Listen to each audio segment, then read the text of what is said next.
Hello दोस्तों, कैसे हो आप सभी। एसएससी स्टेनो 2025 के स्किल के लिए जो महत्वपूर्ण सीरीज चल रहा है, आशा करते हैं वो आपको अच्छा लग रहा होगा और आप इससे लिख भी रहे होंगे। अंक 16 तक जो भी महत्वपूर्ण गति अभ्यास पत्र था वो हम डाल दिए हैं अपने इस चैनल में, आप लिखिए ज़रूर। आज अंक 17 से लेके आगे हम आपको अपलोड कर रहे हैं। इसका जो स्पीड होगा 100 शब्द प्रति मिनट होगा। यदि आप इसको 80, 90, 95 जितना पे लिखना चाहते हैं, आप यूट्यूब पर स्पीड के माध्यम से यूट्यूब पे जाइए, स्पीड सेक्शन में जाइए, 0.95 कर दीजिएगा, 95 0.90 कर दीजिएगा, 90 और 0.80 कर दीजिएगा, तो 80 का स्पीड पे लिख सकते हैं आप। तो चलिए आज के डिक्टेशन की शुरुआत करते हैं। डिक्टेशन शुरू होगा 5 सेकेंड बाद।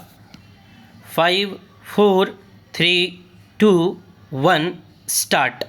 लोग ईश्वर की खोज मंदिरों, मस्जिदों और गिरजाघरों में करते हैं। वे अपनी आंखें बंद करके ध्यानस्थ होकर देवी प्रेरणा पाने की प्रतीक्षा करते हैं। उन्हें आशा रहती है कि एक दिन ईश्वर के अवश्य दर्शन होंगे तथा उनकी मनोकामना पूरी होगी।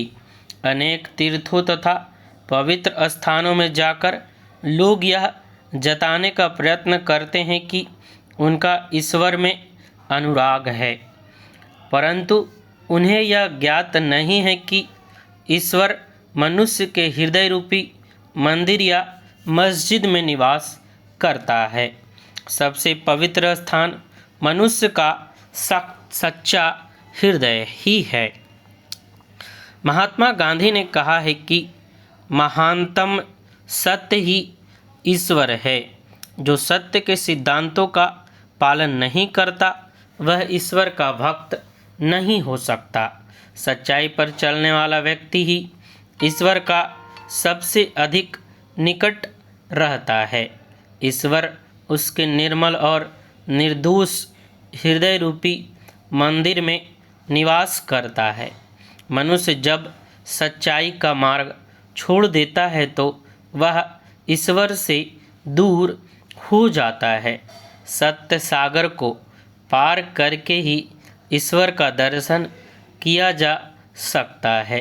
वास्तव में ईश्वर ही सत्य है तथा अन्य वस्तुएं मिथ्या हैं। इस संसार में हम देखते हैं कि प्रत्येक वस्तु परिवर्तनशील है। आज जो उसका स्वरूप है, कल उसमें परिवर्तन हो जाएगा। वस्तुतः प्रत्येक वस्तु में प्रति क्षण परिवर्तन होता रहता है। मानव शरीर के साथ भी यही स्थिति है। माँ के गर्भ में बच्चा बढ़ता है तथा जन्म लेने के पश्चात वह शिशु से बालक, बालक से युवा, युवा से वृद्ध बनता है।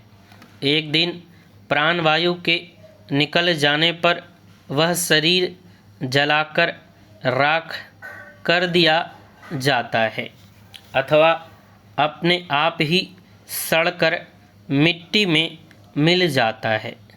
आत्मा का मिलन परमात्मा से हो जाता है। चलचित्र में दिखने वाला चित्रों की भांति अन्य वस्तुएं अपना रूप दिखाकर नष्ट हो जाती हैं। एक ईश्वर का अंश ही शेष रह जाता है। धर्म विजय का पक्ष लेने पर और धर्म की विजय हो ही सर्वस्व बताने पर कहा गया है कि धर्म से बड़ा सत्य है। जो सत्य का जीवन में पालन करता है वही सबसे बड़ा है। मनुष्य में सत्य अपनाने से सभी धर्मों का पालन अपने आप हो जाता है। धर्म तथा सत्य की तुलना की जाए तो सत्य महान निकलेगा। मनुष्य स्वभावतः दुख नाम से ही घबराता है, लेकिन सत्य है कि दुख में ही मनुष्य के धैर्य की पहचान होती है।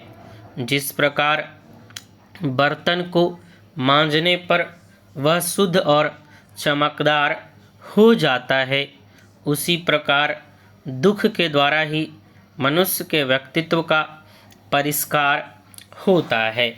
दुख की आग में तपकर ही मनुष्य कुंदन की भांति चमकता है। सच्चाई यह है कि दुख वह कसौटी है जिस पर मनुष्य के गुणों और धैर्य की परख होती है। समाप्त। आशा करते हैं आपको डिक्टेशन अच्छा लगा। डिक्टेशन अच्छा लगा हो तो आप शेयर कीजिए और भी अपने दोस्तों को, और हमारे चैनल को सब्सक्राइब करके ज़रूर जाइए ताकि आपको स्टेनो से संबंधित आउटलाइन, डिक्टेशन और जो भी जानकारी हो आपको दे सके। धन्यवाद।